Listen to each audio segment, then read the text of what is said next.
I have an epigraph from Walter Benjamin in which he says, "The arcades are the residue of a dream world." Le Passage. The piano player at Nordstroms was crying, and no one knew what to do. His hands were thin and pale as the starched cuffs that seemed to hold his wrists above the keyboard until they collapsed and lay there among the ache of his sobs and awful silences and the tapping of cash registers, the ocean of small voices, the hum and click of commerce. We all stood there looking at him, then away. Fine linen trousers hanging from our arms, our scent of cologne we could not afford thickening the air, our right foot half slipped into the new blue shoe we would not buy, not now, not ever. And those stiff little cries kept coming, kept tumbling across that immense gleaming floor into the changed rooms where men and women were gazing into mirrors far from this strange sadness that fell clumsily into a day rushing like all days on earth to fulfill itself, to complete like the good postman its mission.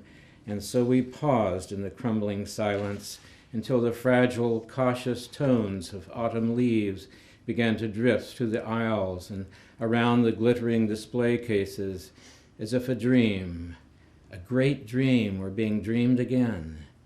And the cries of an infant rose now from the other end of the mall, cries bursting into screams, and then one long scream that spread its wings and lifted, soaring, and we grew thoughtful and began to move about again, searching our pockets, wallets, purses, tooled leather handbags for something that would stop that scream. Merry Christmas. No, Merry Christmas is not part of the poem. I just sort of realized how deathly grim that poem is. The Gray Man. We were cutting weeds and sunflowers on the shoulder, the gray man and I. Red dust coiling up around us, muddying our sweat-smeared mugs, clogging our hair, the iron hill of an August Kansas sun pushing down on the sighs we raise against it, and swing down in an almost homicidal rage and drunken weariness. And I keep my distance. He's a new hire just off the highway. A hitchhiker sick to death of hunger, the cruelties of the road, and our boss hates poverty just enough to hire it. Even this old man, a dead leaden pall upon his skin so vile it makes you pull away. The gray trousers and state-issue black prison boots, the bloodless, grim, unmoving lips, and the eyes set in concrete.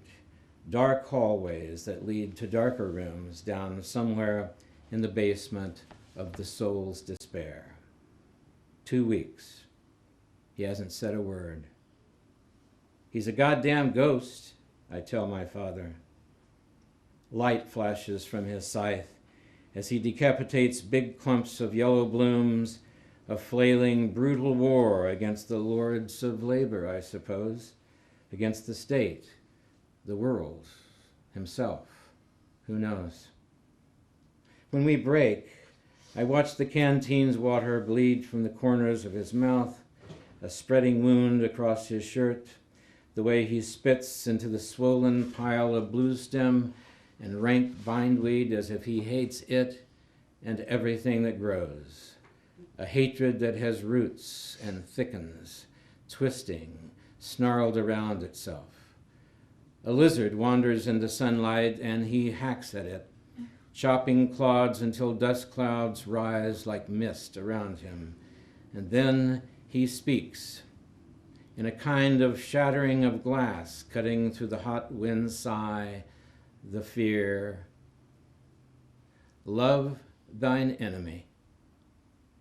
He says it to the weeds, or maybe what they stand for. Then, knees buckling, with a rasping, gutted sob, as if drowning in that slough of dirty air, he begins, trembling to cry. I was just a boy.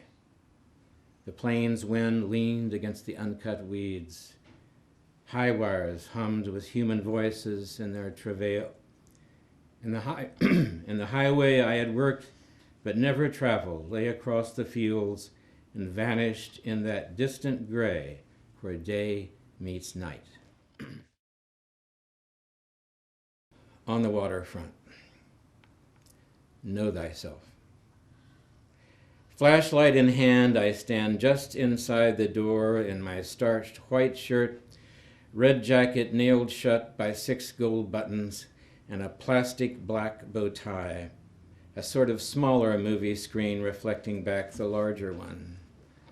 "Is that really you?" says Mrs. Pierce, my Latin teacher, as I lead her to her seat between the Niederlands, our neighbors, and Mickey Breen, who owns the liquor store.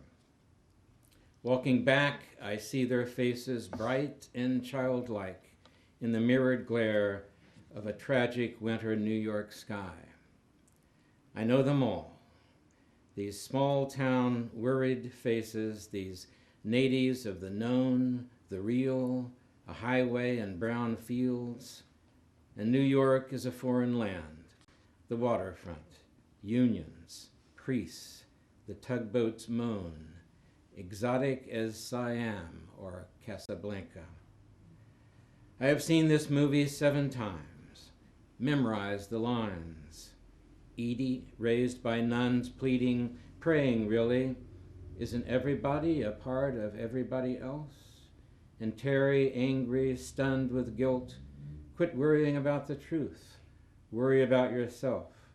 While I, in this one movie Kansas town, where everyone is a part of everybody else, am waiting darkly for a self to worry over, a name, a place. New York, on 52nd Street between the 5 Spot and Jimmy Ryan's, where bebop and blue neon lights would fill my room and I would wear a pork pie hat and play tenor saxophone like Lester Young. But now, however, I am lost. And Edie too, and Charlie, Father Barry, Pop, even Terry, because he worried more about the truth than he did about himself. And I scan the little mounds of bodies now lost even to themselves as the movie rushes to its end, car lights winging down an alley, quick shadows fluttering across this east river of familiar faces like storm clouds cluttering a wheat field, or geese in autumn plowing through the sun. That honking, that moan of a boat in fog. I walk outside to cop a smoke. I could have been a contender.